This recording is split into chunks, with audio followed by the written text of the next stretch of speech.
একটা অদ্ভুত ব্যাপার খেয়াল করেছেন? বাংলাদেশ বিশ্বের দ্বিতীয় বৃহত্তম পোশাক রপ্তানিকারক দেশ। আমরা প্রতি বছর অ্যাডিডাস কিংবা পুমা সহ অন্যান্য স্পোর্টস ব্র্যান্ডের জন্য শত শত কোটি টাকার পোশাক তৈরি করি। নিউ ইয়র্ক, লন্ডন বা প্যারিসে আপনি যে স্পোর্টস ওয়্যারগুলো দেখেন, খুব ভালো সম্ভাবনা আছে যে সেগুলো বাংলাদেশেই তৈরি হয়েছে। কিন্তু এই একই ব্র্যান্ডগুলো বাংলাদেশে বিনিয়োগ করতে চায় না। কিন্তু কেন?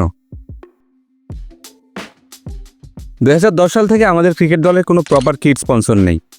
বিসিবি শুধু বুকের উপর একটা ব্র্যান্ডের লোগো বসিয়ে দেয় এবং দাবি করে সেটাই কিট স্পন্সর। সারা পৃথিবীর বড় বড় দলগুলোর আয়ের একটা বড় অংশই কিন্তু আসে মার্চেন্ডাইজ থেকে, অর্থাৎ match jersey, training jersey, cap, hoodie, এমনকি ওয়াটার পট পর্যন্ত। কেননা ভক্তরা চায় ডে টু ডে লাইফেও তাদের নিজের পছন্দের দলের একটা ছাপ থাকুক। কিন্তু আমরা যারা চাই তারা বাংলাদেশ দলের অফিসিয়াল মার্চেন্ডাইজ কিনতে পারি না। কারণ কিট স্পন্সর হিসেবে আমরা সাহারা, ব্র্যাক ব্যাংক, দারাজের হাঙ্গরি নাকি, এমনকি রিসেন্টলি রবিকে দেখেছি। কিন্তু তাদের মার্চেন্ডাইজিং বা পণ্য বিক্রির কোনো আনুষ্ঠানিক চ্যানেল নেই, বা চ্যানেল থাকলেও তারা সেই চ্যানেল ব্যবহারে আগ্রহী নয়। কারণ তাদের মূল ব্যবসা কিন্তু জার্সি বিক্রি করা না। এখানে একটা কথা বলে রাখা জরুরি, কিট স্পন্সর আর মেইন শার্ট স্পন্সর দুটো কিন্তু আলাদা জিনিস। সাধারণত জার্সির ডান পাশের বুকে যে লোগোটা থাকে তাই সচরাচর কিট স্পন্সর নামে পরিচিত। এরা পুরো টিমের অ্যাপারেলস ম্যানুফ্যাকচার করে থাকে। মার্চেন্ডাইজিং এবং মার্কেটিংয়ের দায়িত্বে থাকে এরাই। যেমন রিয়াল মাদ্রিদ, লিভারপুল বা ইন্ডিয়ান ক্রিকেট টিমের ক্ষেত্রে অ্যাডিডাস, অন্যান্য টিমের ক্ষেত্রে ক্যাস্টর, নাইকি বা নিউ ব্যালেন্স। অন্যদিকে জার্সির ঠিক মাঝখানে বড় যে লোগোটা দেখতে পান সেটাই কিন্তু মেইন শার্ট স্পন্সর বা প্রিন্সিপাল স্পন্সর। যেমন বাংলাদেশ ক্রিকেট দলের ক্ষেত্রে রবি, বার্সেলোনার স্পটিফাই কিংবা রিয়াল মাদ্রিদের ক্ষেত্রে এমিরেটস। অন্যদিকে গত বছর আমাদের ফুটবল দল সম্ভবত প্রথমবারের মতো একটা প্রপার কিট স্পন্সর পেয়েছে। অথচ ভারতের ক্ষেত্রে আমরা দেখতে পাই অ্যাডিডাস ইন্ডিয়ান টিমকে স্পন্সর করার জন্য বিসিসিআইকে প্রতি বছর 100 কোটি টাকার কাছাকাছি দেয়। কেবল তাদের কিট বানানোর জন্য অ্যাডিডাস বছর বছর এত টাকা পেমেন্ট করতেও রাজি আছে। এর আগে নাইকি 2006 থেকে 2020 সাল পর্যন্ত মোট 14 বছর ইন্ডিয়ান ক্রিকেট টিমের কিট স্পন্সর ছিল। আমরা তাদের প্রোডাক্ট তৈরি করতে পারি, তাদের প্রোডাক্ট অ্যাফোর্ডও করতে পারি। তাহলে আসলে আমাদের সাথে হচ্ছেটা কি? এখানে বলে রাখি, এসব ব্র্যান্ডগুলো কিন্তু দেশের পারচেজিং পাওয়ার চিন্তা করেই প্রাইসিং সাজায়।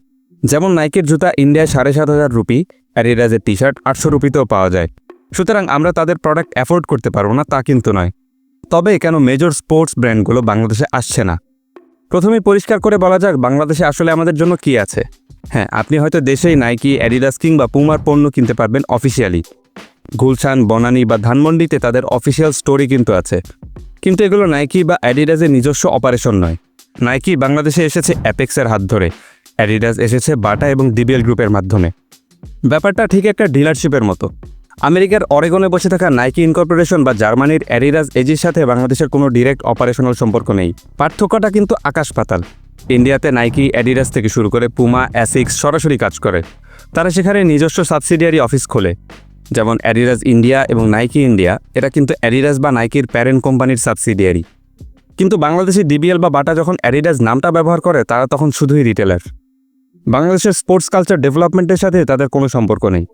এরা চাইলেও ন্যাশনাল টিমকে অ্যাডিডাস বা নাইকির নামে স্পন্সর করতে পারবে না, কারণ সেই ডিসিশন মেকিং পাওয়ার এদের হাতে নেই। বাংলাদেশে নাইকি এবং অ্যাডিডাসের প্রোডাক্ট পাওয়া যায় ঠিকই, কিন্তু প্রশ্ন হলো এই ব্র্যান্ডগুলো হাই ইনভেস্টমেন্টের সাবসিডিয়ারি রুটের পরিবর্তে কম ঝুঁকির ডিলারশিপ রুট কেন বেছে নেয়? এটা নির্ভর করে তারা কিভাবে একটা মার্কেটকে এভালুয়েট করছে তার উপর। প্রথমত, তারা শুধু জনসংখ্যাই দেখে না, বরং বাজারের ক্রয় ক্ষমতা এবং মানসিকতা পরখ করে দেখে। তাদের প্রয়োজন এমন একটা শক্তিশালী শহুরে মধ্যবিত্ত ও সচ্ছল ভোক্তা শ্রেণী যারা প্রিমিয়াম দাম দিয়ে অরিজিনাল ব্র্যান্ডেড পণ্য কিনতে সক্ষম এবং আগ্রহী। দ্বিতীয়ত, মেধাসত্ত্ব বা আইপি প্রোটেকশন তাদের কাছে সবচেয়ে বেশি অগ্রাধিকার পায়।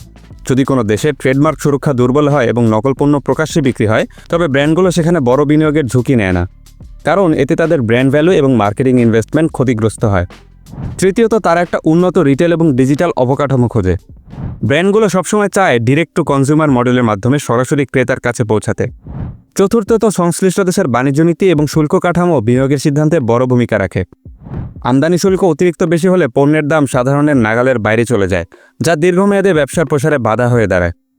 পঞ্চমত, ব্র্যান্ডগুলো সেই দেশের সামষ্টিক অর্থনীতি এবং মুদ্রার স্থিতিশীলতা বিশ্লেষণ করে। ষষ্ঠত, গ্রে মার্কেট এবং অনুমোদনহীন আমদানির ঝুঁকি বিবেচনা করা হয়। সবশেষে আসে কৌশলগত অগ্রাধিকার। প্রতিটি কোম্পানির পুঁজি যেহেতু সীমিত, তাই তারা সেই বাজারেই আগে বিনিয়োগ করে যেখানে দ্রুত এবং বড় পরিসরে লাভের সম্ভাবনা থাকে। ফলে বাংলাদেশকে সবসময় ল্যাটিন আমেরিকা বা মধ্যপ্রাচ্যের বাজারগুলোর সাথে প্রতিযোগিতা করেই ব্র্যান্ডগুলোকে আকর্ষণ করতে হয়। বাংলাদেশের বাস্তবতা বিবেচনায় নিলে বোঝা যায়, আন্তর্জাতিক ব্র্যান্ডগুলোর জন্য সরাসরি বড় বিনিয়োগের চেয়ে ডিলারশিপ মডেল অনেক বেশি যুক্তিসঙ্গত। যেহেতু আমরা গার্মেন্টস এক্সপোর্টার, তাই নকল করার টেকনোলজি এবং কাপড় আমাদের হাতের কাছেই থাকে। অ্যাডিডাস কোনো জার্সি লঞ্চ করার 1 থেকে 2 দিনের মধ্যে 500 থেকে 1000 টাকায় হুবহু কপি গুলিস্তানে চলে আসে। এমনকি 300 টাকাতেও মিরপুর স্টেডিয়ামের সামনে মাস্টার কপি বিক্রি হয়। ভেবে দেখুন, অ্যাডিডাস যদি এখানে অফিস খোলে আর তাদের স্পন্সর করা টিমের স্টেডিয়ামের সামনে তাদের প্রোডাক্টের কপি বিক্রি হয়, তবে তারা কেন এই মার্কেটে আসবে? ইন্ডিয়াতেও কিন্তু নকল পণ্যের ছড়াছড়ি আছে, কিন্তু সেখানে এনফোর্সমেন্টও বাংলাদেশের চেয়ে শক্তিশালী। নাইকি বা অ্যাডিডাসের মতো কোম্পানি যখন কোনো দেশের ডিরেক্ট অপারেশন শুরু করে তখন তাদের বিশাল ফিক্সড কস্ট থাকে।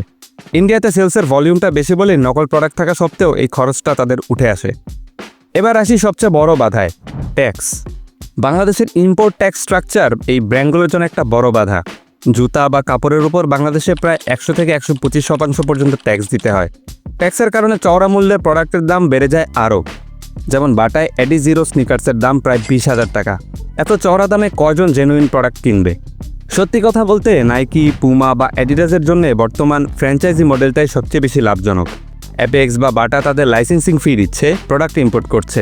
প্যারেন্ট কোম্পানির এখানে কোনো অপারেশনাল রিস্ক নেই, অথচ ব্র্যান্ড ভ্যালু ব্যবহার করে টাকা কিন্তু তারা ঠিকই কামাচ্ছে। বাংলাদেশে অফিস খোলা বা ফেক প্রোডাক্টের বিরুদ্ধে মামলা করার ঝামেলা তাদের নিতেই হচ্ছে না। ঠিক এই কারণেই তারা বাংলাদেশের স্পোর্টস ইকোসিস্টেমে 1 পয়সাও ইনভেস্ট করেনি এতদিনেও।